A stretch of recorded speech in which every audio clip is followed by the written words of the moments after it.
It's Monday on Your View. Welcome to the show. I am Murayo Afolabi Brand. As always, I have the ladies with me. Hello, Mariam Lunge. How are you? I'm fine, thank you. My weekend was good.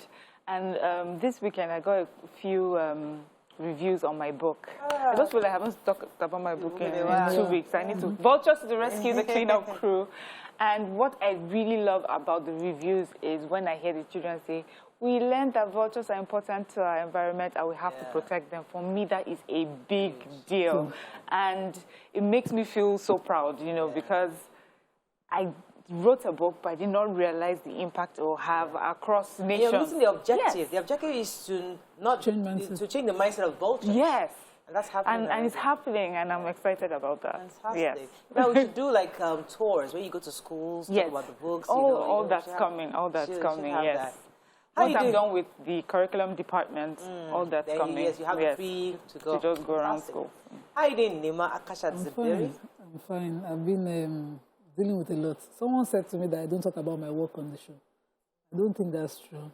Yes, but I really do, actually. But I just don't think there's some things that are confidential, so you can't be talking about everything on the show. And so I can't talk about that on the show, but I'm still a lawyer, and I still sell rice, and I still, have my businesses, and I do work. I recently employed a new staff, so I'm doing things, but I'm not talking about them. I'm just grateful. Every single day, I'm just grateful for life, grateful for family, and grateful for loved ones, Okay. And you, how was your weekend? Not bad, not bright. Saturday was our anniversary. Yes. And I've been trying to get Brown to take me out. So finally, he decided to take us out. But you know what? Maybe I would ask him to take me out again because you know when somebody takes you out finally, and then there's that complaint of how much this price, and say this is how much you're gonna complain. You know, throughout the food, he's analyzing the cost of what we're eating. Okay, so let's say stop, Mariah. Say this again. Don't pay attention to all the things that didn't go right. Just tell us what went right. So on Saturday was your anniversary, and you went out. We had a good time. Good. I enjoyed the meal. Good. It was nice to hang out. What did you eat? I had this was an Asian restaurant. I don't know the Asian names, but I know it had a lot of prawns in it. They had soup. We had salad. We had some pâtés. It was really, really nice. Good. That was nice. That was a lovely. I had to hear about the cost. You know how he now said that after we now finished, he said, so this thing now, tomorrow morning with that people that finished it, that come out. Exactly. That's come out. Exactly. But the experience. So I'm trying to tell you, we went to have an impromptu lunch, and I did the same thing. I checked the prices. I checked everything. Yeah, we had a lovely lunch. For lunch. It was a lovely lunch. Mariah took us out to a lovely we had fun. That place is really nice. It's not bad at all. It's very exclusive. You can actually have a nice party, your party there. You can plan something there. And then yesterday we had a production with Dr. Stephen Akitayo, his new TV show. It was really nice. It was a good experience on set, and I'm really happy for him. There's a lot of work he's doing. Let's go on a break. When we return, we go through the front pages of the papers. We have a very special guest today. We're so excited to talk to him. Plenty gist, but first, let's go to the front pages of the papers. Stay with us. We'll be right back.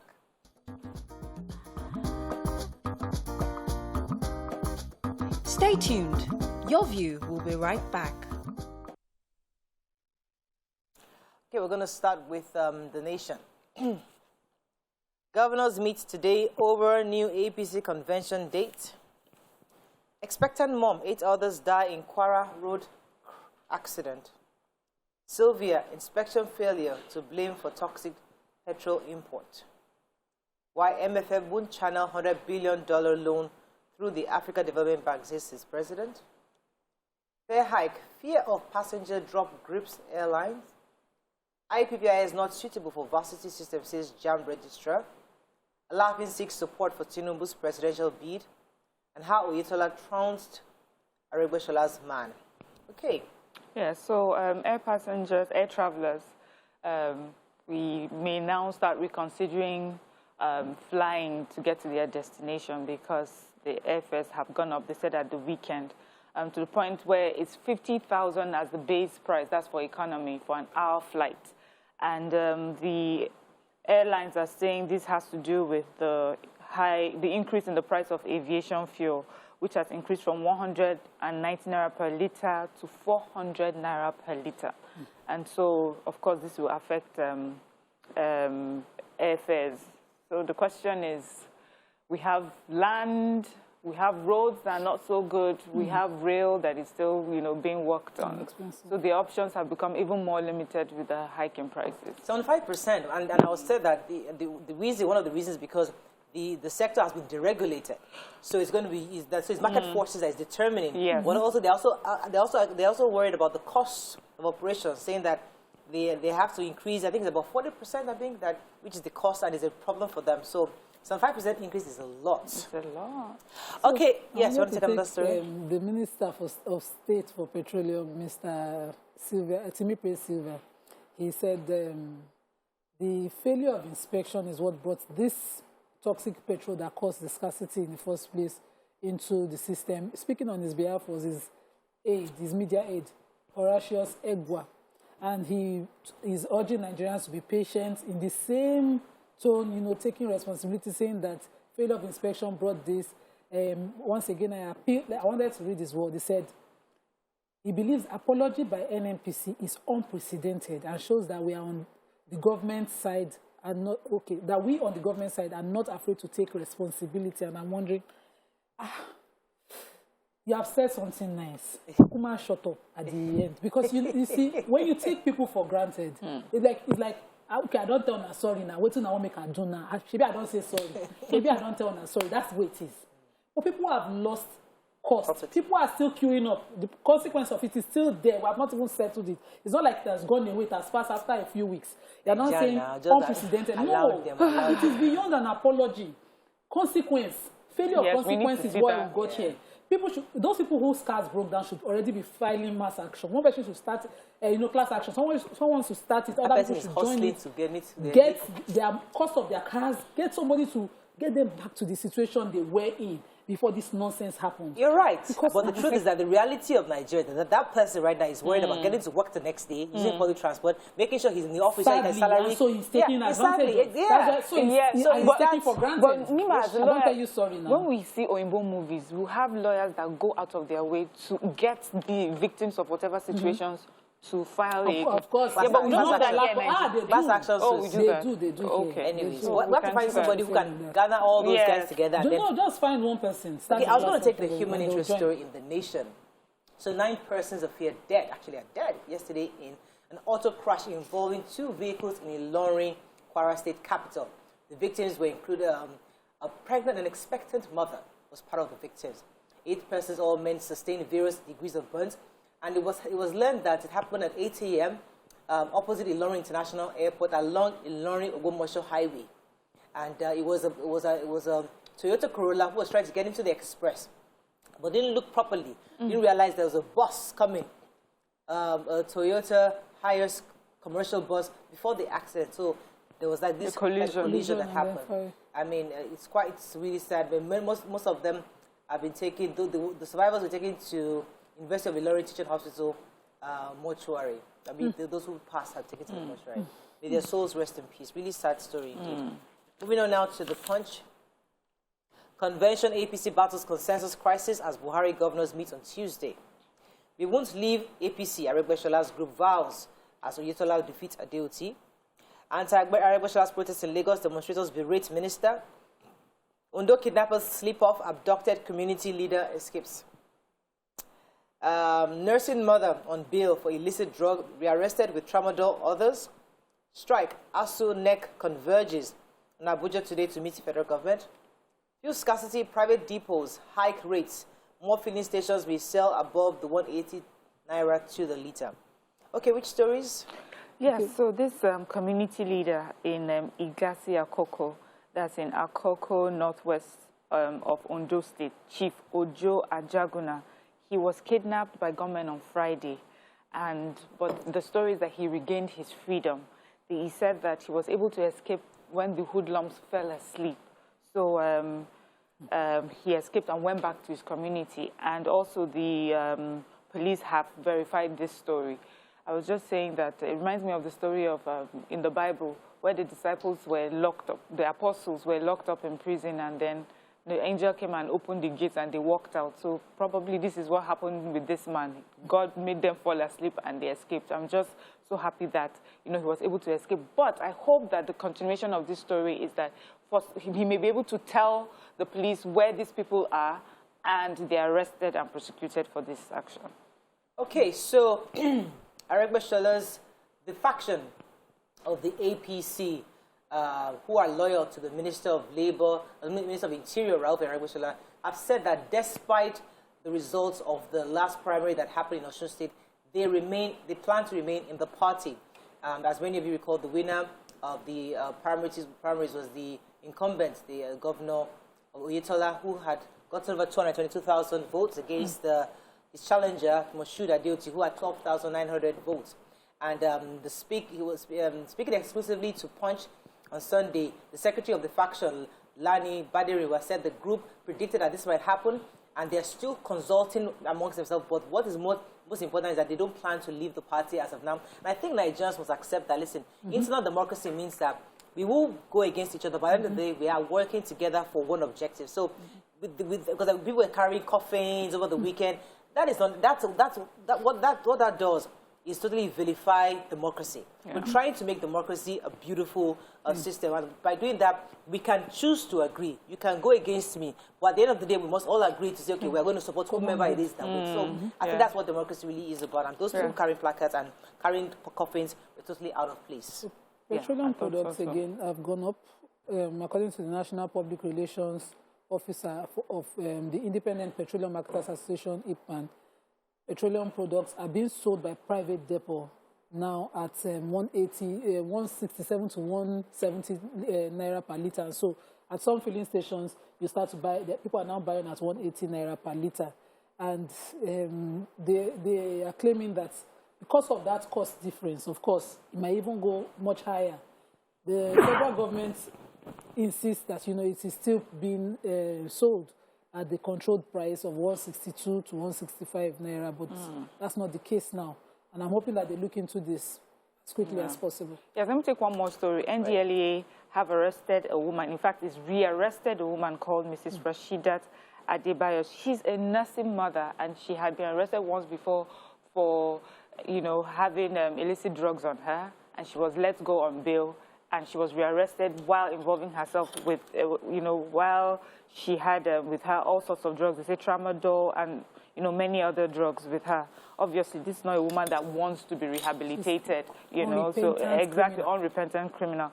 And the agency also said that they were able to foil an attempt by a syndicate to steal about 2.7 billion naira from the Nigerian economy. So they had this concealed delivery, a parcel delivery that had counterfeit money of about $4.7 million cash. That's fake money. That money would have been released into our economy in exchange for real money. But they were able to get that, and the suspect, the principal suspect, and Abdul Mumini Maikaswa, was arrested. This consignment was sent from Lagos, was going to Abuja. So well done, NDLEA. They said, of course, this case will be now moved to EFCC for further investigation. So the battle to get the APC's national chairman is still ongoing. There's still continuous meetings. From the papers, there is a meeting today, but the almighty meeting is tomorrow, because that's where the governors will be meeting with the president. He was out of town in Belgium over the weekend. So he's back now, but there's a pre-meeting today with the governors to meet, and they're trying to see if there can be an extension. So they were supposed to have a convention by the end of this month. Someone will ask for a 2-week extension to March 12th. But they're still trying to have a meeting today, hopefully tomorrow. This is very important because whomever becomes the chairman can influence whoever is the candidate of APC. So that's why all the papers are following up on this story. Let's go on a break. When we come back, we'll move on to other topics and other papers. Stay with us. We'll be right back.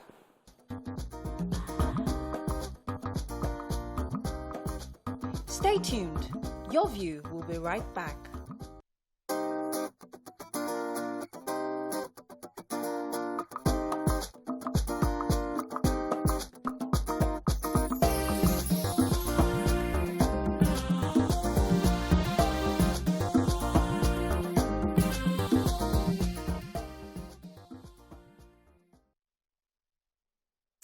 Thanks for staying with us. We're still reviewing the papers. We have the Daily Sun, Abba Kyari, others in fresh drug deal scandal. Anglican primate hails Uzodimma on infrastructure development. 2023, push for Jonathan's return gains momentum. Kano mobilized members to produce Buhari's successor, says Ayokunle. Fuel scarcity, diversion, low supply compound motorist commuters' woes. Convention APC governors meet to decide new dates, may settle for second week in March. And NAFDAC impounds toxic animal hides imported for human consumption. Okay, Story? Abakari here. So this report says that an unreported unreported seizure of about 3 billion naira worth of tramadol was seized by Abakari's team last year. Until today, they didn't report, but they got the story, and the NDLA is now investigating it. The NDLA has also gone to court to get an extension of the time within which they can detain him. Along with Abakari, they are detaining ACP Sunday J. Ubwa, ASP Bawa James, Inspector Simon Agirgba, and Inspector John Nuhu. These are his accomplices, of course, as members of the IRT.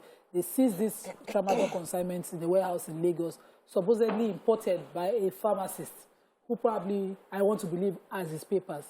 But because of their kind of work, they sort of took it, and now there's no trace of the tramadol so seized. So it's like they've already sold it and already made away with the proceeds of the sale. Okay. So there's a group called the Citizens Network for Peace and Development, and they're asking that they're pushing for former President Goodluck Jonathan to succeed our current president that's run for the 2023 presidential election.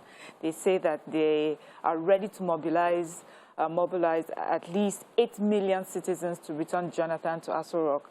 They say that he's a man of integrity and that it will be, that it's important that, Nigerians come together to push such a man back into office. They're asking him to leave PDP and come to APC. Yes, and they're asking him to leave PDP to come to APC to do that. Interesting times. I mean, very interesting. I love the way all the players are coming out. We'll see, at the end of the day, by this end of the year, we'll start knowing who we're running for. Okay, so I have Anglican primate of the Church of Nigeria, Most Reverend Henry Ndukuba, has commended the current Imo State Governor, Hope Uzodimma, for all his efforts in infrastructure. Who was talking to him over the weekend. They were doing the dedication of their newly built cathedral, St. Peter, in Imo State. And they were saying that, Your Excellency, I drove through Orlu yesterday, and I saw the road you are doing from Owerri to Orlu. And also others around the state saying that he's doing a good job. And of course, the governor, those kind of things pumps up politicians. This God will grant you peace, and God will grant us all peace in Nigeria. Amen. And prayed for him. And it's interesting to take that story because we'll be talking to somebody that might not agree with that statement. Besides that, how many years has Uzodimma done us? Less than his 4 years, though. Less than his 4 years. And certainly, I think about 2 years. And if these are uncompleted projects, if they are being done now, they must be uncompleted. Or if they are complete, they must be a continuous project. Anyway, we did well. We must commend him for doing well. Under his leadership, he will continue to do his best to pursue and ensure that they have peace. And it begs citizens of Imo State to stop all forms of bloodletting and not let things result to violence. Okay, our final paper is the Nigerian Tribune. We don't have so many papers today. 6 days to APC convention, uncertainty over delegates list. Medical professionals give divergent views on COVID-19 vaccine production. NAFDAC impounds 120 tons of chemical-laden hide skin. Trouble in air transport as Nigerian airlines increase fares. Queen Elizabeth tests positive of COVID-19. Nigerian content retains $8 billion annually, creates 50,000 jobs. And thousands of imported vehicles trapped at seaports over the VIN valuation. Okay, which stories are we taking? NAFDAC, go ahead. So NAFDAC. You have the Pomo story now. Naima. Okay, go ahead. NAFDAC. Yes. Okay. NAFDAC intercepted Pomo, let's say it in our local language. Pomo. Please, they're not watching outside the country. What's the Igbo word? Say it. Leather. Animal hides and skin, popularly known as Pomo. you know, and the 7 merchants involved in this already with the agencies arrested by the agencies. These are supposed to be for animal hides and skin already processed into leather in industries abroad, and the chemicals already applied to that, you know, and they diverted it and warehouse it in Nigeria here. They will then process it, reprocess it again with further chemicals and sell into the market as pomo, because, you know, our people like to eat pomo. It's very sad. See, this is a big issue. It's our Nigerian problem. You know, I was saying the other day, I bought this, those really big crayfish, the orange ones, and I washed it. If you see the amount of color that came out of that, it was crayfish. Yes. So I hear that they actually do that to a lot of food, items to make it look more attractive to buyers. You're killing us by doing that. I don't wash it too. No, I washed it and it was so much color. It looked orange. It was orange water. I have fresh ones in the freezer. I'll start using my flour. Did you use it? But you took out all the salt. No, I did not use it. It was clear that it's clear that this is chemicals. That you are killing Nigerians. NAFDAC should do a lot more catching these people. What's COVID-19? Yes, I do. Do you have the Queen story too? You might as well take it together. Well, so COVID-19, you know, the World Health Organization has designated Nigeria as one of the countries for COVID-19 vaccine production. And this is just to say, like, different stakeholders and, you know, people giving their different opinions on what they think this would mean for us. So the president of Nigerian Medical Association has said that for vaccine production, this is not a new thing for Nigeria. We're already used to doing that there'll be clinical trials after the production. This is something that we're already used to doing. So it is just, it is right that, you know, we should be amongst the countries that have been chosen to do this. Also, we have a Professor Salako who says that this is also something that we've always done, but government should make sure that when something starts with a particular administration, a change of power, a change of administration does not change, you know, the project on the ground. But then we have other people who do not necessarily agree. We have a CEO, Innovative Biotech Nigeria, Dr. Simeon Agwale. He says South Africa is the hub for transferring the technology for vaccine production, and we'll start that in 2024. So he is saying that South Africa would be the one in charge of producing the vaccine and then sent to different hubs, and Nigeria will be one of the hubs that it will be sent to. So ours is just to collect it. He does not think that we have the facilities on ground right now to produce vaccines. Okay, so there's a group that has been complaining, I think, about the clearing agents actually have been complaining. They've raised an alarm about the several vehicles that have been trapped at the ports due to the vehicle identification number policy. According to the spokesperson, this policy was introduced on all imported vehicles by the federal government, and they're saying that they've called for the cancellation of the policy, saying that it's not helping the nation's economy as it lacks predictability and not unable to drive revenue. According to the vice president of the association, Dr. Kayode Farito, said that the main purpose of the VIN has been defeated, and saying that thousands of imported vehicles are currently trapped at the seaports, and they're hoping that the government can help them remove that policy so that the vehicles can be cleared. I was trying to see the other part of the objective of that policy, but I didn't see that in this article. It would be nice to see exactly why that policy was there and if it was still relevant. But according to the spokesperson of the clearing agents, they say that it's no longer relevant. I will see. Yeah. It would have been great to hear both sides of the story. So we heard the Queen has COVID. Yes. And Lima said something that was funny. She says, when the Queen has COVID, everybody hears. But when our own people have COVID, they did not have COVID, we hide it. We don't. They sneak into America and London. It was not. If someone dies, it was not COVID though. It could never have been COVID. All right, let's go on the break. That's all we can take on Front Page Review. When we come back, we'll move to our hot topic, and later we'll bring in our guest. Stay with us. We'll be right back.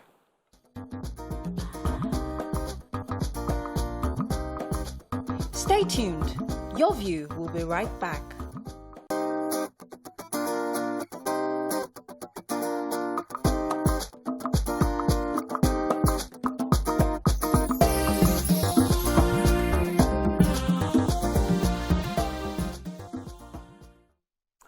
Thanks for staying with us. So, over the weekend, a Twitter user caught our attention. They talked about the fact that users, people who have good acts, but unfortunately their good acts are perceived or received as negative. According to one of them, he says that he spent 400,000 naira to buy food stuff for the needy in his neighborhood, just to hear later that he's using the money for, he's using that for money rituals. And we got lots of stories, very related stories like that, where people try to do good. People think they're trying to renew some kind of Nollywood movie of, okay, let me not say Nollywood. They're trying to renew some kind of ritual practice. You know, and it reminded me, and it was important, as funny and as silly as it sounds, it's very prevalent in our society where people misconstrue your good deed for evil. And it's something we need to talk about. And one of the responses responded, some of those responding said that, let's not pretend as if it doesn't really happen.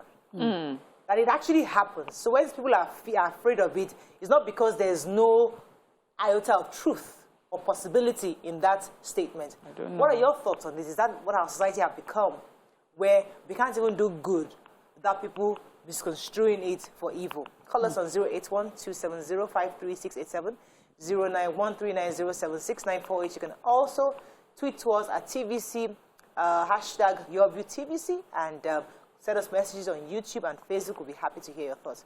So, not too long ago, I was invited to a party, and I mentioned it to a friend, and the person said, that person's doing the party. No, I'm not going, no. He's going to use us for ritual matters. You don't know the kind of food they're going to serve at that party. I said, really? He said, no, bro, don't go to that party. That person, they're notorious. Don't go out. Even if you go, don't eat anything, because you never know. And I'm thinking to myself, so me, I wanted to go and have fun at the party. And I got to the party. I was like, hey, and I was seeing correct food, but because this my friend had already planted a seed in my mind, I said, that person, don't go to their party. Say, how do we receive good works of people? Let me start with you, Maria. Yeah, I don't. It's not even how do you receive. It's really about. Okay, so it's not only about people who talk about rituals. It's also in little things. Somebody you do good. Someone comes to you and asks you for, help, and you give the person looks at you and thinks that the person, you could have done better. They don't care that you have made a sacrifice to do that. They don't know what your challenges are behind the scenes. They just see you, they make an assumption about you, and you do the best that you can, and they think you should have done better. And they call you stingy. That one that hardly gives, that one that never gives, that one that when they give, they do never give enough. Do you understand? So I just also think it's an entitlement mentality. We expect so much from people except ourselves. We expect people to give us so much, and we don't give them the grace, no gratitude, nothing for that. Concerning the ritual part of it, I think it's a lot of, because I have never seen anyone, I don't know how they renew things. I don't know. I have never seen anyone do that. The only places that I've seen it is how it is, shown in different movies. And I think, when we watch movies, sometimes we try to learn lessons from that. And I guess that's why we're constantly talking about that our film industry should do better and send better messages, more positive messages. Because in the end, really, it really determines how a group of people think, their mindset. Right. So it's good that we pay attention to the good that we receive. There's to say something about, my heart is clean, so this will not affect me. Where is that? Yeah. So if you were not meant to be, you are not a bad person, you haven't done bad, and someone offers you something, according to our Nigerian and African belief, is that if I was not involved in it the first, yes, we'll go back to the person in the first place. But for me, it comes from a place of ingratitude, where someone goes out of their way to do their best for you, and instead of you to be thankful for it, it's pride to say, well, after all, this is what the person is trying to do. It's really for their own benefit instead of mine. Interesting. What are your thoughts on this topic? I've seen a lot of this. Seen too much of it, Seth. People have this mindset, whether or not you like it. So from my background, kindness is a ritual. Forget it. It is, to do sadaqah is deliberate. It's an act of worship. It's a ritual to God, whether you like it or not. So we give. Giving is good. And growing up, my mom, I was a grinder's child. She had a grinding mill. And so we, in our building of 12 flats, would grind beans and make akara for the entire building every weekend. That's how I grew up. Anybody that is in the shop is supposed to peel the beans, grind it. My mom is frying akara, and all the family is interested at bringing their coolers to take akara.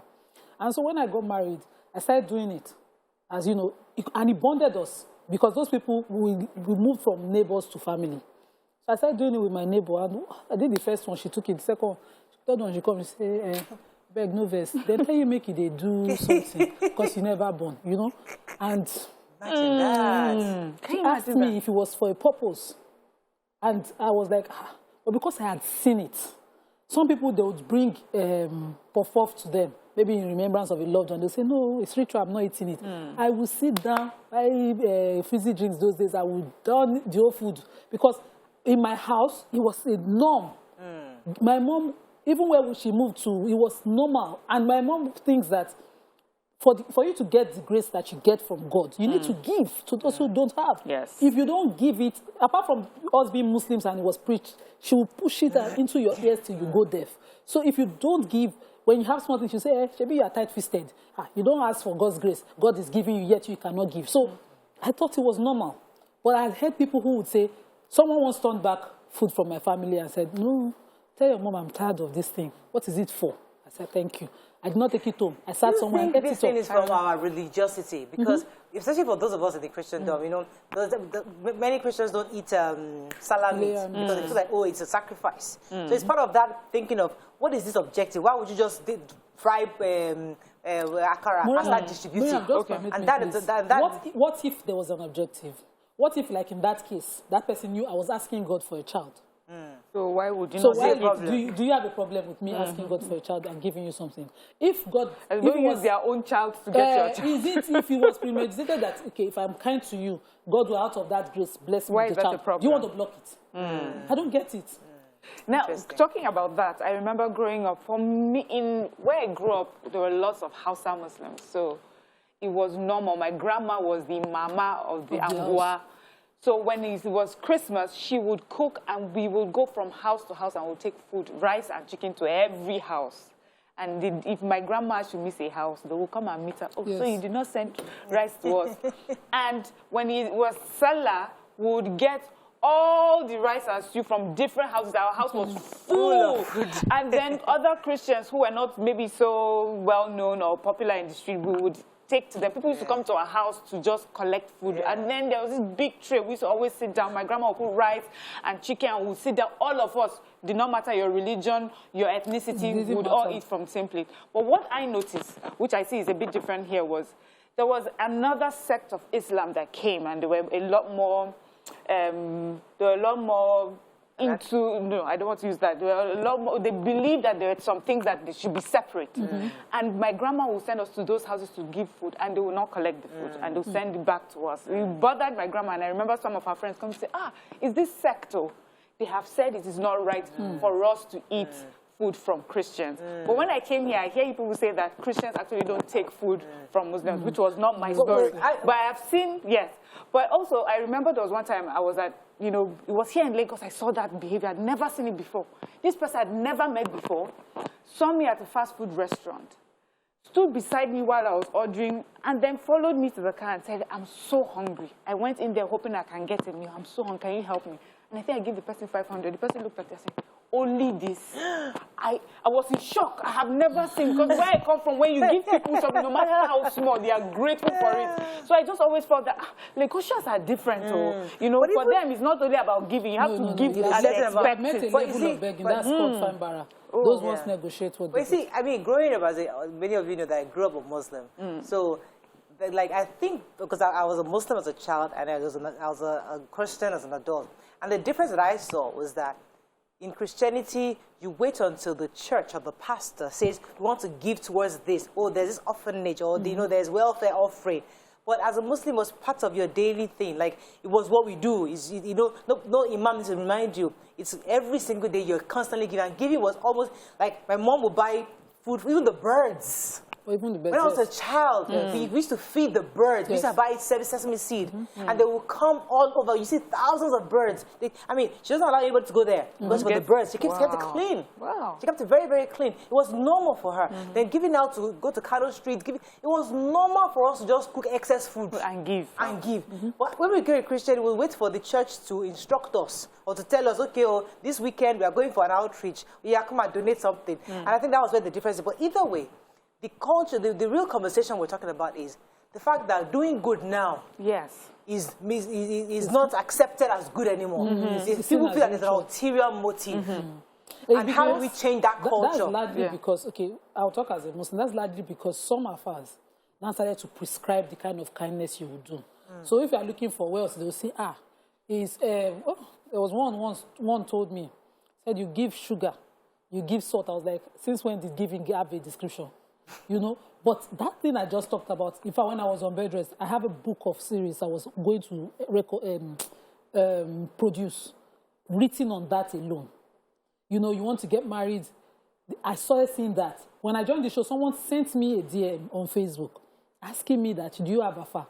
So that protection, Sadaka, you know, they sort of just adulterated the Islam I grew up with so much, and that's why we're where we are today. Because people now are popular, those things are popular, people are making those things normal, and then they question everybody.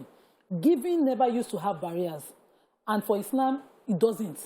But we started seeing people prescribing for all sorts of things because of their trying to make money, control people's minds. So it's like, you need protection one, you need kinikon one, all those things. If you are a giver, God will grace you, will bless you. That's all. Well, you the receiver. Can you just therefore go and just accept anything without saying, I don't want to use my glory for this thing? I don't understand where that comes from. Your glory is so important. Yes. You know, I don't see it. I just feel that, as you said, I'll blame religion partly for it, or the interpretation of religion partly for this, because you are now being told that you give to receive something. So people receiving would know that, okay, so if I'm receiving, what am I receiving for? I have been somewhere where they were preparing to throw a party in their house, and the matriarch of the house came and saw how they cut the meat big. She was like, how can you cut this meat big? You want people to say we are being proud, we are being arrogant, or we are trying to do something. Even in her giving, she was being careful so that she does not get all sorts of fake, negative feedback. People have to now watch what they say because of the way we talk. But I think that we should just accept good when it's done. If it's about glory, the people in America that have shelters, and how many glories do they steal? I mean, you just open a market of, give me your glory and have a plate of rice. When we come back, we're going to take a few calls and then we'll wrap up on this. Stay with us, we'll be right back.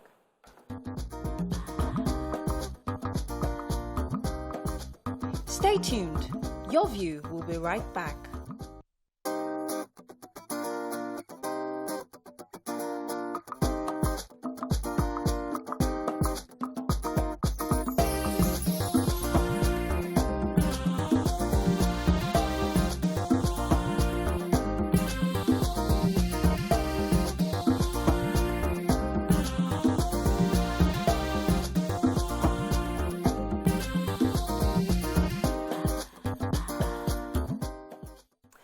Thanks for staying with us. We're still discussing this issue of not trusting each other anymore. What has the world come to? You know, what have we become where people want to extend kindness and therefore is misconstrued for evil? I will try to get some messages. Mariam, you have any messages for us? Yes. So someone says that the glory matter top, they happen. Don't ignore it. Blessing diverters, Deo. So that means they actually believe that some people would give you kindness so that they can take your glory. I don't know how it works. But, you know, I think kindness, giving, has taken on a different meaning. I grew up thinking that you gave or you give because in appreciation of what God has already done. Not really in anticipation of what you want God to do for you. He's done so much for you, you cannot count it all. And this is my way of sort of, you know, passing it on, giving it for, not because I'm giving this so that God will bless me. It's already blessed me. So religion amplified that part of, okay, well, because you are giving, you will get back. Yes. So they magnify that so much that we now focus on the fact that we have a lot already. Yes. And we're giving we forget what, the reason we're able to give is because it's already done so much. It's not necessarily because when I give now, there's going to be a payback, and then I sit down and be counting. I give this person 10 naira, I give this person 5 naira, so I should start getting my blessings back. And I guess that is why those who are receiving it are also thinking, okay, if you are giving me, why are you giving me? What is it that you are asking for that you want from me? But I don't believe that anyone has the power to just grab your destiny or grab your glory with food. It's not possible. Let me take this call from Paul. Paul, are you there from Ikeja? Good morning. Good morning, sir. You're live. Well, I'm very happy to get you today. Yes, thank you, sir. Getting you is like, it's easier to get American visa than to get you to come. I've been trying for more than 10 years now. Wow. More than 10 years. The show is going to be great. Yes. So many people discuss so many important issues. Yes. My question is, does our leaders listen to this program? Yes. The solutions are being proffered to how to make the country better, but they don't listen. But when you say a bad one, that's when they pick it. Why are we so unfortunate to have this kind of leaders? Yeah. Thank you, sir. Like the topic you are discussing this morning is very interesting. It's just that my pastor used to tell me that do not pray to be a beggar or a receiver, rather be a giver. If you find yourself to be that people are giving to you, that means you are not doing well or you are not a giver. You can't be a giver, a receiver. So when you work hard, you will be the one giving to people. When you have enough, you don't have to wait for people to give you. I said, if you are spirit-filled, when somebody wants to give you, you have a design spirit to know whether it's fetish or not. So we cannot say because people are bad, we stop giving. No. Giving is life.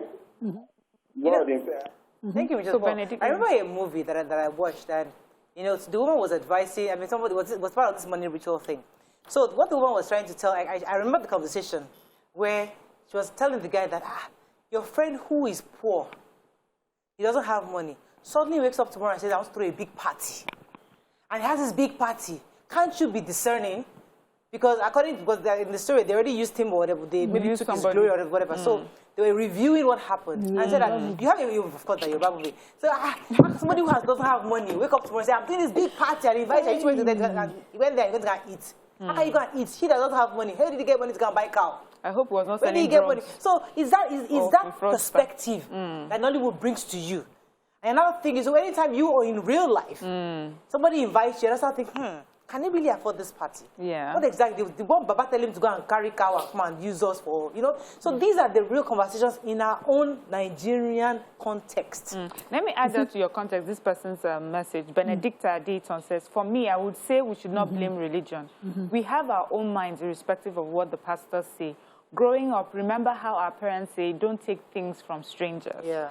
So for me, I feel that that's a different kind of conversation. The first one, the story you just brought up, you should question where the person got their money from that they're able to throw a party. And because we always blame it on glory stealers and glory thieves and whatever, we don't ask the question, was he a drug dealer? Has he sold drugs? Is he a kidnapper? Is he a hoodlum, a bandit? Is he, is he an armed robber? Yeah. Instead of just thinking that they have now gotten your glory. Because first of all, where did he get the money to do that? When we now start asking that kind of question, in our real life, when people display wealth that we cannot trace, we will question them and we investigate it. But we will not just say that they have used someone for a ritual, even if there's no ritual, and now let the person go because we cannot, we don't want to ask, the important questions. Right. Let me take Jane, our last call on this. Jane, are you there? Jane, you're live. Go ahead, please. First time caller. Welcome to the show. Another one. Thank you. I'm really enjoying it. I love your program. Thank you, madam. I will say to a giver, continue to be a giver. Don't get discouraged by what people say. And just like the last caller said, also when you are collecting, especially when it has to do with things you eat, we should have discernment. Yes, for you to eat or but as a giver, continue to give. Thank you so much. Jane just reminded me of something. There was a time on TV, one of my mentors, I don't know if she's watching TV. The time we got on TV, somebody gave us goat meat. Somebody gave us really nice goat meat, and they put it on set. And while we were so excited to end the show, and we just started eating. My mentor quickly called me, Murayo. Is that you've not eaten meat before in your life? We saw your camera eating the meat. You didn't even pray. I didn't even know that you pray. I said, oops, that you must pray because you never know why they're sending you meat. And I'm thinking, Madaro, I like food like this. You're constantly eating. So that's just on the side. So Africans, we've always questioned us. If a relative visits your house, dies, and then the next month you throw a party, you use that person. Yes. The Africans, that's how we believe. You have used that person. Grace must not fall your way after the loss of a child or your parents.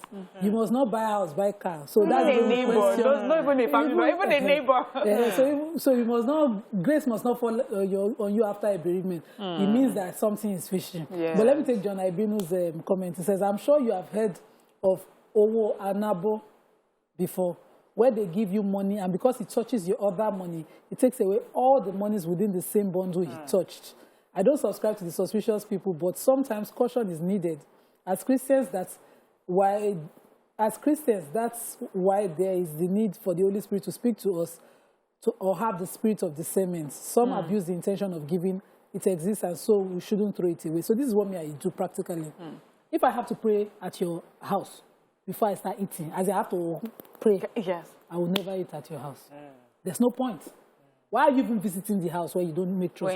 So it's your friend's place that you go, your friend's parties that you go. It is your friends who extend love and giving to you. So there's no, I don't believe that. If you don't see me at your house or at your party or anything, then you can I can't be seated there. They're serving food. But you know, people will say that it's people who are, it's those who are really close to you that can betray you.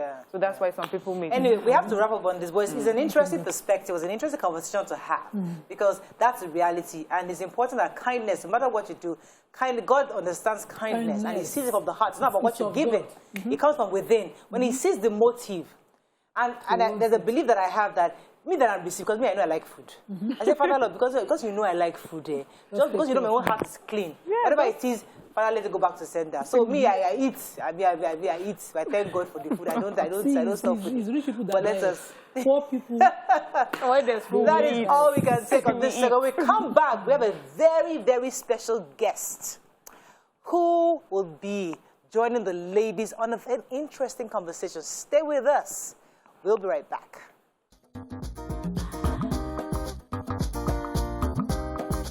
Stay tuned. Your View will be right back.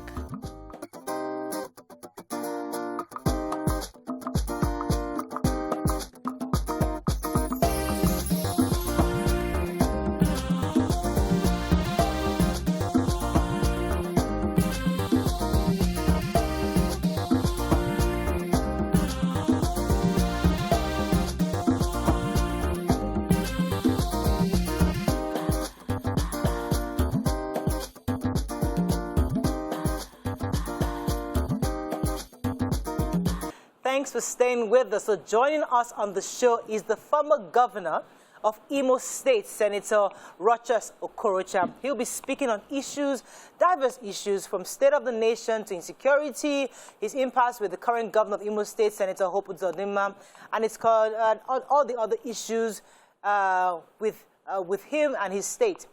Join us as we welcome the former governor of Imo State, Senator Rochas Okorocha. Welcome to the show, sir. Hello, sir. Are you there?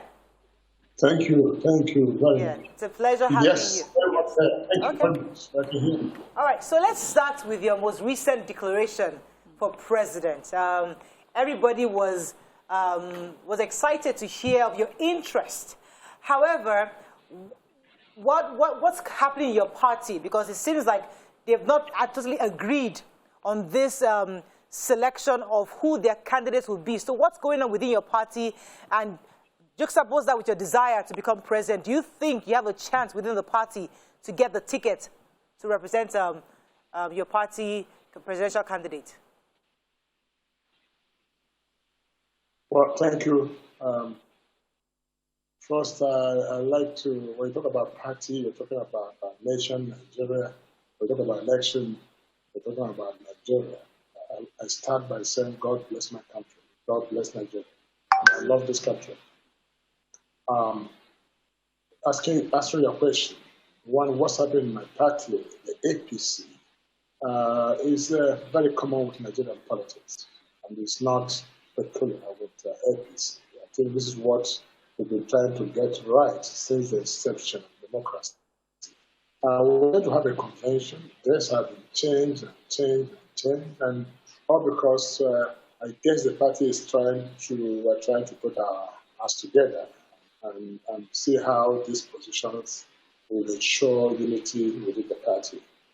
If you recall, this party was formed by 4 major groups. The CPC, led by our President Muhammad Buhari, then former head of state.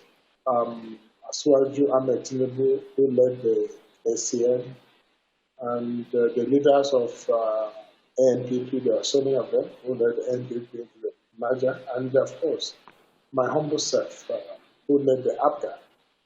And that was the 4 pillars upon which this party was built. And what we did at that time that made us get it right, or we got it right rather, is that we shared these positions among those 4 founding parties, and it was very peaceful. But and this, I think, this is what we should do now to get back to the basics for the foundation, get it right. But if where you conduct an election now, one of the group might find themselves cheated out or not even having a single position, and that would begin to get crack in the party. So I think the leadership of our party will consider this, and that will bring the best of the convention you can ever imagine. Okay.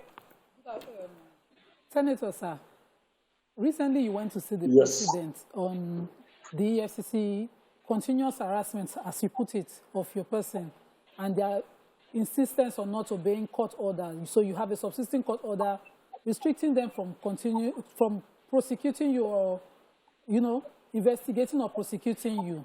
And you insisted that they must obey that court order. And because of that, you went to see the president. You also said in that report, or you were alleged in that report, to believe that there's someone behind the EFCC's continuous harassment of you. Who would you suspect to be behind it, and why do you think so? Well, my story with EFCC has been a long one.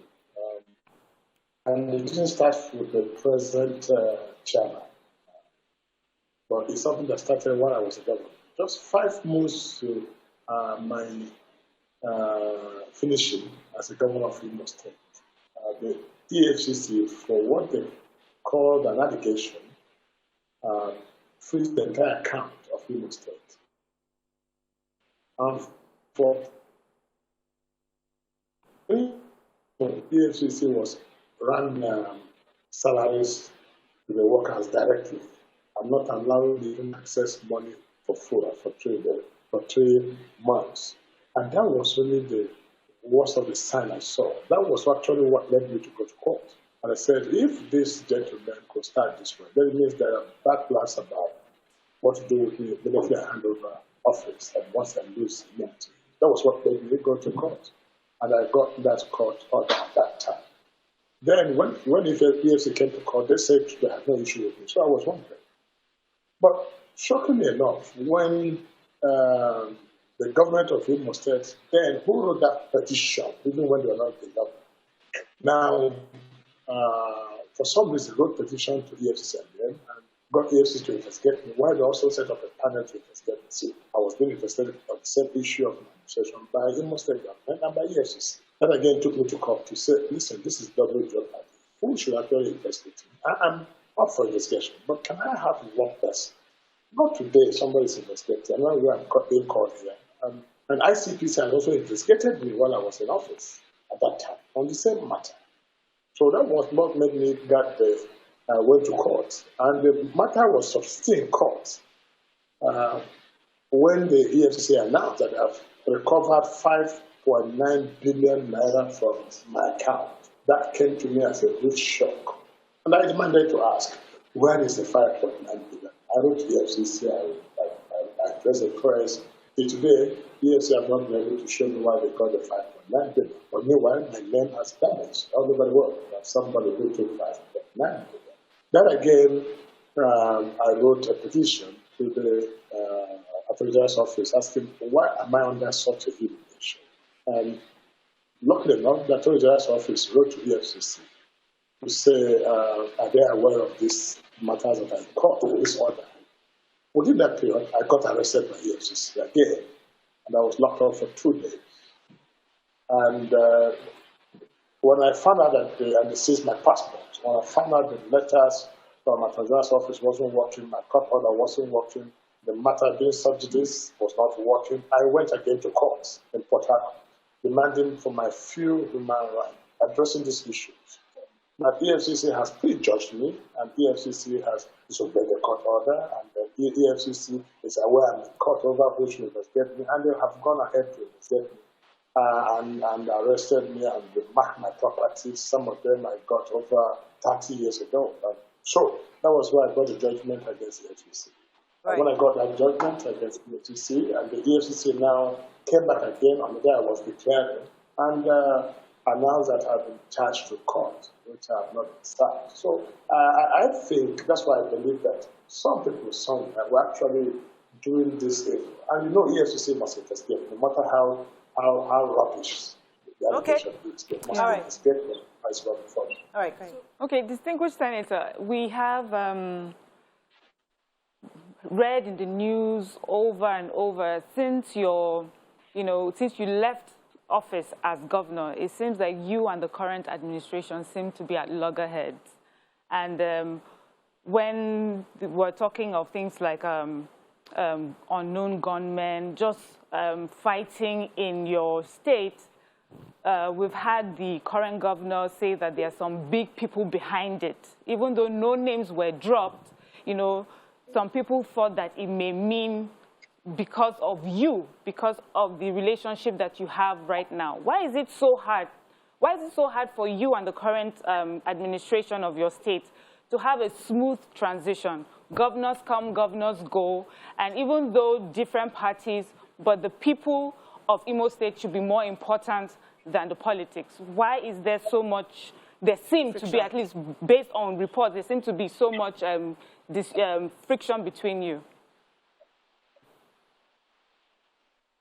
Well, you see, when people ask the question, it makes me feel like a student that's been taught on behavioral pattern. And that, again, makes me feel bad. I must say that. Because what is happening in the state is clearly uncalled for and very, very unfortunate. At this level of my life, at this attempt to discuss issues, trivial issues that does not help developmental programs in any way, kind of makes my heart bleed. But I think I found myself in such a helpless situation where I wouldn't know what to do. I should have been the person talking like you're asking this question. If there are two kids fighting over a matter that they shouldn't fight over. But the question you should have asked when these allegations come in, how come from my 8 years in office, there was absolute peace and security? That's a simple answer. Question you could ask, and you find the answer. And why is it that current government has come and there are killings and people on daily basis? I think if you might take his scriptural perspective, you say, when the wicked is in power, the people mourn. Or my people perish for where there's no vision. I don't know, because I don't know any fiscal answer to give you. But must say that Rochas Okorocha, for what you might know about me, that I am a peace-loving person, and I cannot hurt an ant. I love people, I love the people, I love the needy. All that preoccupies my mind is to go out how to look for poor children anywhere they can be and see how I can improve with their life and help the widows and everything. My 8 years as a governor, people were happy smiling. Widows could no longer look for money to pay for their children's school fees or sell their household to pay for school fees. I made education free. Peace returned. I engaged the youth to work, even when they became crazy, which is normal. Because when you don't provide jobs for youth, you must engage them, at least to be patient. Because that energy they have is a called youthful energy. And where they don't extract it positively, they must take it with negative extremism. So this is what we will say. So the question about whether we are quarreling or there's nothing to quarrel about. I have no issue with the government whatsoever, and that is my word of honor. I'm rather on the defensive. But what can you say about a man who is being treated, pushed, harassed, his in-laws, and nations, being harassed everywhere. What don't we do? And I have come on public television that I want peace. I just scream on my back there. I said, let peace reign in Imo. All right. I have said this self-actually. This will I do. Let me go on a quick break, sir. When we come back, we continue with this conversation. Stay with us. We'll be right back.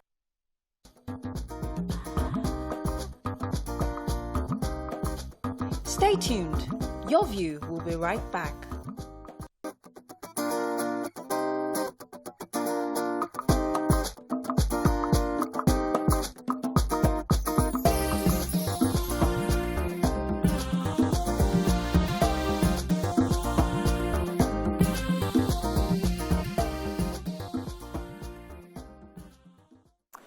Thanks for staying with us. We still have the former governor of Imo State with us, Senator Rochas Okorocha. Sir, are you still there? Yes. Yes, Yeah. I'm here. Now, many have said that in the beginning, everything was good when you were governor, you know, under APGA, that the downturn in your state was seen after you moved on to APC, and there were lots of changes within your state. My question to you, sir, is do you think today APC has favored you as a person, as a politician, considering the fact that many people in your state at the time believed you, and I'm trying to use the right word, you went to the state, to the party on your own terms, not on their own terms, not your own terms. What would you say to your being in the APC party as of today? Has it been beneficial to you as a politician? Well, what I did with APC was display of courage. By the time I left APGA for APC, APC was one of the most unwanted parties in the Southeast. And so the name APC was a bad news in all parts of Southeast. But I saw the future. And I saw that my people needed to play in the bigger waters than to be seen for the APGA regional party. Already, an Igbo man suffers this image of, being a small entity or a group of people that are out to themselves alone. So I tried to build this bridge back. But it was not without some pains, which I did. Which I had. So my winning election in Imo State under APC could be said to be adjudged as the highest level of popularity and acceptability by the people. So people voted me at that time, not because of the past, but because of that. And they believe in me that I wouldn't take them very well back. Just unlike my colleagues from the north, everyone that won election because of President Mohamed Buhari. And anybody that won in the southwest that won because of Tinubu. But I won because of myself and not because Senator, let me stay on you for a minute on this. Because what are your takes on this issue of South Igbo presidency? I mean, many have said that rightfully, for the sake of equity, the pendulum should tilt or should go to the southeast. But your party is telling us categorically that they've agreed for the south. They didn't say southeast or south-south or southwest. They just said south. In your view, what are you doing, or do you think, or do you agree that the pendulum should come to the southeast? And what are you doing to ensure that the southeast does indeed get the ticket? Okay. Let me answer the brief on this question. So this has been overflowed, and I think this should be an old discussion now. First and foremost, when you talk about Igbo presidency, we don't have Hausa presidency, neither we don't have Yoruba presidency. When this is captioned like Igbo presidency, as if you have a president to run Igbo affairs, it's not what it is.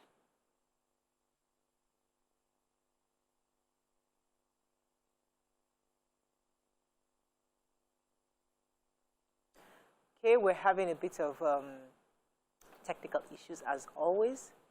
I think we might have to go on a quick break. When we come back, we'll try to resolve this, and we'll come back.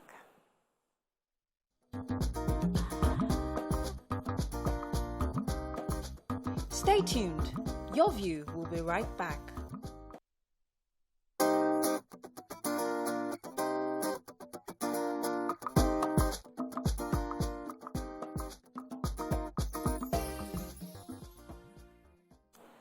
Thanks for staying with us. So we're having serious network issues in connecting with Senator Rochas Okorocha. So I'm told he's now on the phone. Sir, can you hear me?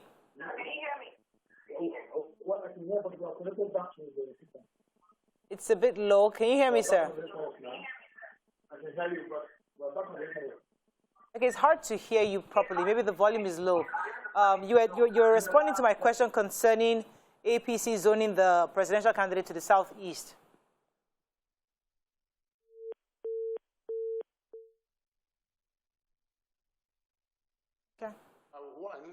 Let me just go straight to your question about zoning.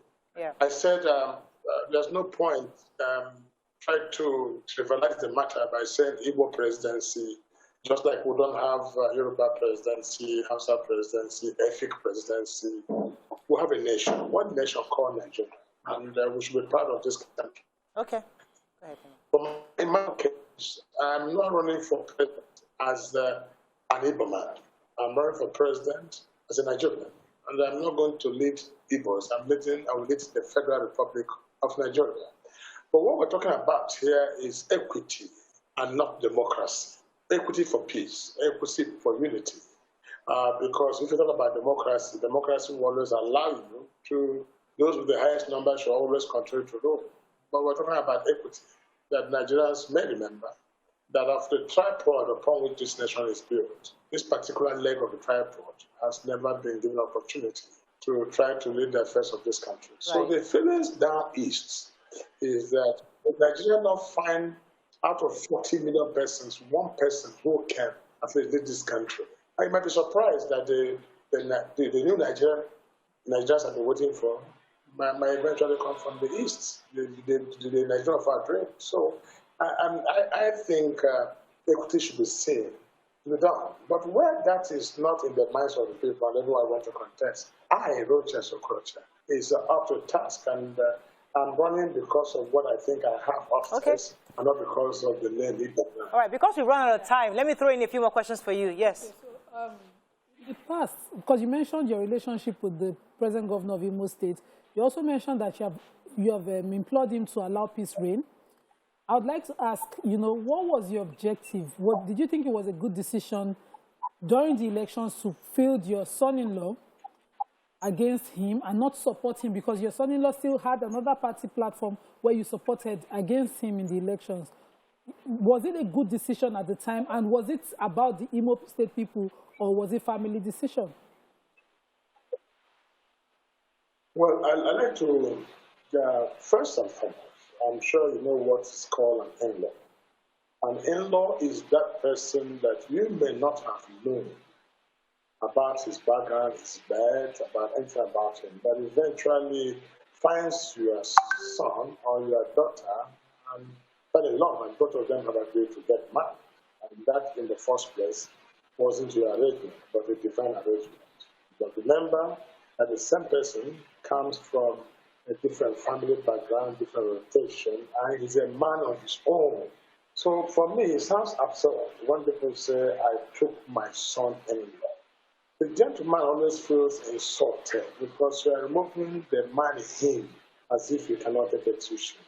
Uche was running for that election. It wasn't my making. If I had my way, I would say Uche don't do it wrong, because he's making the governorship of Imo State even bring up my proud person never to go to government house. But Uche was too popular,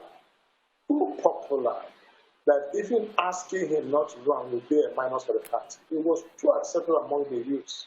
It was his own making. He made it, and he was the best among all of them. That is why, even despite the fact that he went, after he was denied his ticket in APC, by then who is the party, he went to a party and won.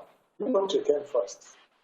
Uche beat both PDP, and the present governor was number 4 distant position.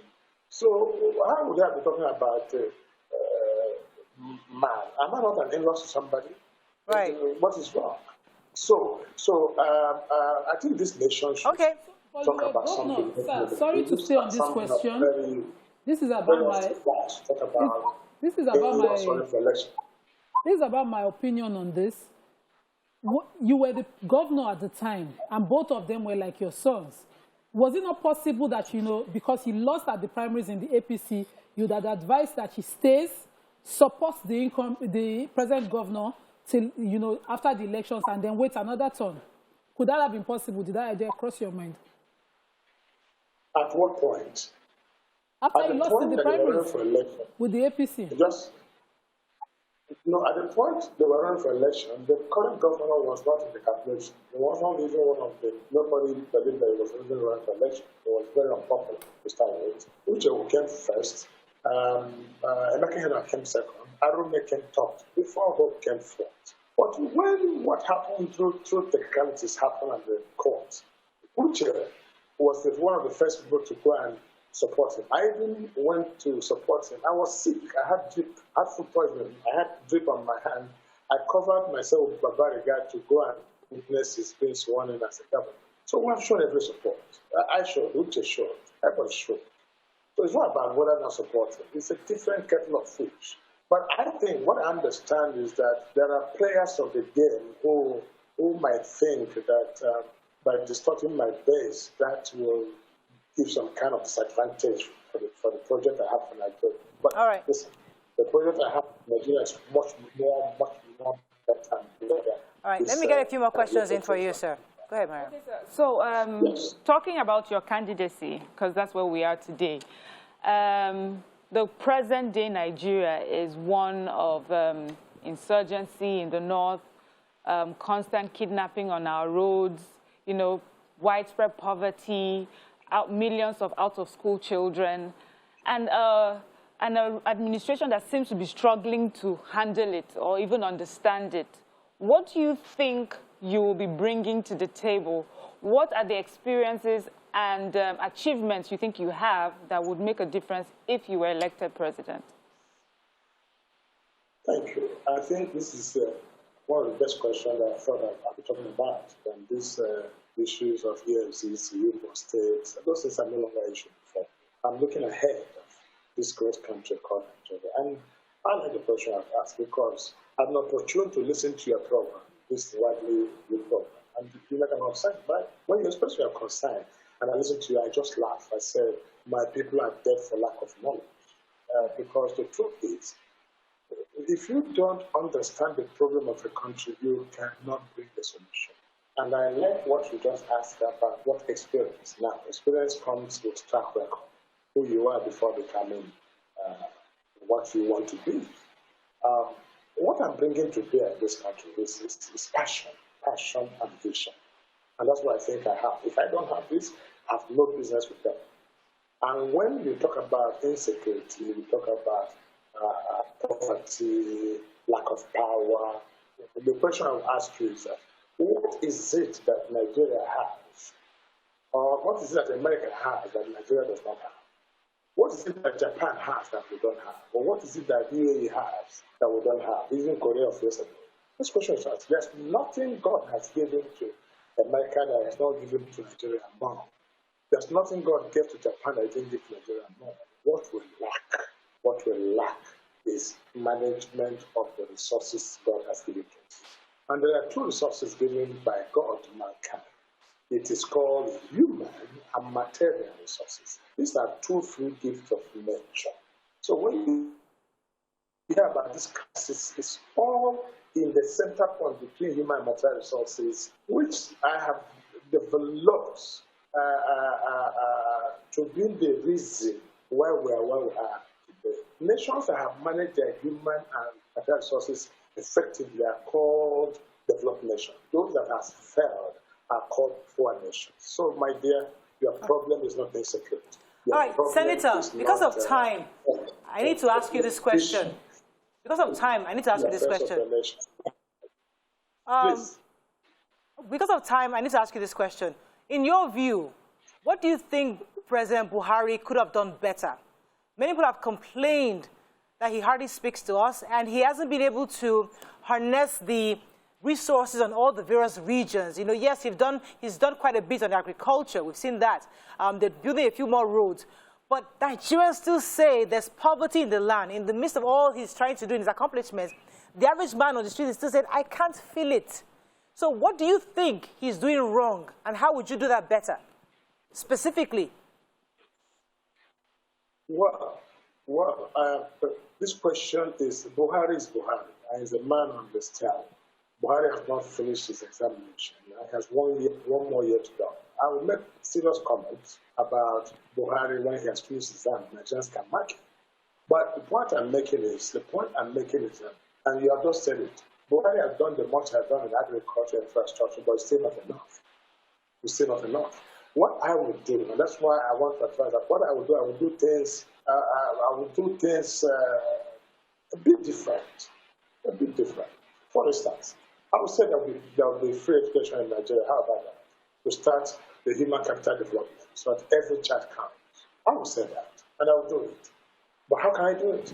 Ask me, track record. I've done it before as president of Rochas Foundation, with over 5,000 children in schools in Oyo and all parts of this country. What children who haven't gone to school? So that's what I mean by vision for something. If I say I have vision for free education, believe that I can do it. If I say I can create wealth, believe me, I can create wealth and engage the youth. I've done that in Imo State, I've done that. If I tell you that I'm going to do something with little or nothing, I can do it. You see, these are different gifts to different people. All right. And so when you ask what I'm bringing what I call the vision to turn around the economy of Nigeria to make a real Nigeria. All right. Go ahead, Lema. Presently, there's difficulty in the land in the sense that, you know, Nigerians are queuing again for a product abundantly rich in our country. We have crude oil, but we are queuing for petrol here. And the NNPC are saying they are sorry. You know, they failed to inspect, and this is here. How do you think we can solve a problem of the scarcity in the midst of abundance in terms of PMS in our country? If you were president, would you immediately think of building a refinery, connecting our country by, you know, pipelines or whatever to transfer our crude oil to the refineries? What solutions do you know? I want a specific. What solution do you think is the best? What would you do? Is it so difficult to have that? It is not difficult at all, my dear. This again brings up a vision. Now, this country was long overdue for indigenous technology. We have the best brains in this country. We have the best brains. That's why you see people using buckets to refine oil. This is it. This is education. This is something that people are telling you, look, allow us, we can do it. Let's use our local method to do it. But let me tell you, the confusion is that it comes from the point of view of over-centralization. Imagine where one company buys the entire fuel for everybody to consume. So once there's bad fuel bought by them, the whole nation is in trouble. This must be checked. There's absolute need for decentralization of our economy. That's the solution. If I have to do APC, because in our, but I'll give you more insight to it. Like this, they call oil subsidy, and where government has to pay 2.7 trillion now coming to National Assembly for them to pay for oil subsidy. Exactly. Now that again, it makes me laugh. It means that something is wrong somewhere. Now let me ask you a question. Now let me ask you, so we can engage the discussion for benefits of those who are listening. We have 36 states plus Abuja. Our governors and FCT have listened. What if Lagos is a country? Can't Lagos take care of its fuel? Why would this oil subsidy have come into place? That's another systematic corruption which nobody talks about in this country. What is wrong with even Ogun State having their own Department of Agriculture to bring in their fuel? And no, have we checked how many cars actually consume this 2.7 trillion, 2.5 trillion naira what government is paying for now? By the time they come to see it, you see that maybe we'll fuel an individual's car in this country for 200,000 naira every day. We have very little time. Senator, unfortunately, I have to pause you because we have 2 more questions for you. Go ahead, Mariam. So I Sorry. have this question. having been born and, brought up in Jos, I cannot, but talk about the impact of your foundation for underprivileged children, orphans. We saw the work that you did there, and the fact that it was, there was no cultural or religious bias for, for the people that you helped. We have a problem with education or lack of education in Nigeria as of today. Many of the ills of our, society can be traced to the fact that many of our children are out of school. On how would you scale up, what you do with your foundation, what you do with education for Nigeria as a whole? Again, Nigerians don't even understand what you mean by education. You have to redefine education, because you think education is communication in English language. It's not education. Education is like a catalyst, turning your potentials into kinetic force to bring the best out of you. That's education. So people thought that education means that you must have well-defined classroom and arrange chairs, and that is education because you can speak English. That's a wrong education, and it's not tailored towards the productive sector of economy. That's our goal from Sokoto to Kwara is lying dull. Our uranium in Gombe is not working because we don't have refinery because education is bad, and we think only those who speak English. There are so many educated interests in Nigeria who communicate only English language but cannot use that English language to help in the productive sector of the economy. That's a problem. So, and today we have 14-point-something million out of school children for crying out loud. What are they doing there that cannot go back to school? What does it take for government to say people, every child must go back to school? Even if the school you are going to is a school of hairstyling, school of painting, school of tiling, school of hair bagging, school of washing, dry cleaning. Right. That must be school for something. Okay. So finally. Next time, my dear, please give me time to explain it. Or you're not helping the society, and I helping this whole Nigerian program. Right. So as we wrap up, I need to find out your thoughts, because Asiwaju has declared his presidential ambition, and I know you're friends with him. So how has your relationship with him been so far since you also declared? Are you guys still friends, and do you think he has a better chance or you have a better chance? Well, let me say something. One thing that I condemned recently is the campaign of calumny against Asiwaju Ahmed. I think Nigerian campaign should be based on issues, not on person's health or person's age and stuff like that. I don't believe in that. I believe that vision should count. And most people that you see in this country have ambition, they have no vision. If you come to practicality of vision, most of them will resign. Some of them are seeing only 2023. They don't see beyond 2023. I, Rochas Okorocha, have vision. I see beyond 100 years to come in this country. And my project is to lay foundation for that 100 years to come. Okay. This is different.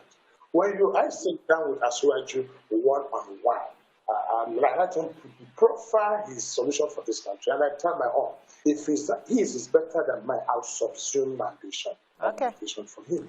Thank you. See, I don't want us to go by the issue of semantics. No. We should bring practical solution. And the question is to ask, who were you?